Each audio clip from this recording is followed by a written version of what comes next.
સમાચાર એજન્સીએ સૂત્રોને ટાંકીને અહેવાલ આપ્યો છે કે ભારત અને પાકિસ્તાનના રાષ્ટ્રીય સુરક્ષા સલાહકારો અને વિદેશ પ્રધાનો વચ્ચે કોઈ વાતચીત થઈ નથી. આ વાતચીત ફક્ત બંને દેશોના director general of army operations વચ્ચે જ થઈ હતી. ભારતે કહ્યું, અમારી કાશ્મીર પર સ્થિતિ ખૂબ જ સ્પષ્ટ છે.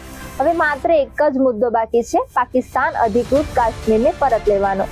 બીજી કઈ વાત કરવી નથી. અમારો બીજો કોઈ વિષય પર વાત કરવાનો કોઈ ઈરાદો નથી. અમે કોઈની મધ્યસ્થી ઈચ્છતા નથી. અમને કોઈ મધ્યસ્થની જરૂર નથી. રિપોર્ટમાં એવો પણ દાવો કરવામાં આવ્યો છે કે ઓપરેશન સિંદૂર હજુ પૂરું થયું નથી. પીએમ મોદીએ કહ્યું હતું કે જો પાકિસ્તાન કંઈક કરશે તો તેનો જવાબ વધુ વિનાશક અને કઠોર હશે. જો ત્યાંથી ગોળી ચલાવવામાં આવશે તો અમે પણ અહીંથી તોપ ચલાવીશું. યુદ્ધ વિરામની જાહેરાત બાદ પાકિસ્તાને 26 સ્થળોએ હુમલો કર્યો. ભારતે પણ તેમના ઠેકાણાઓ પર હુમલો કરીને આનો જોરદાર જવાબ આપ્યો.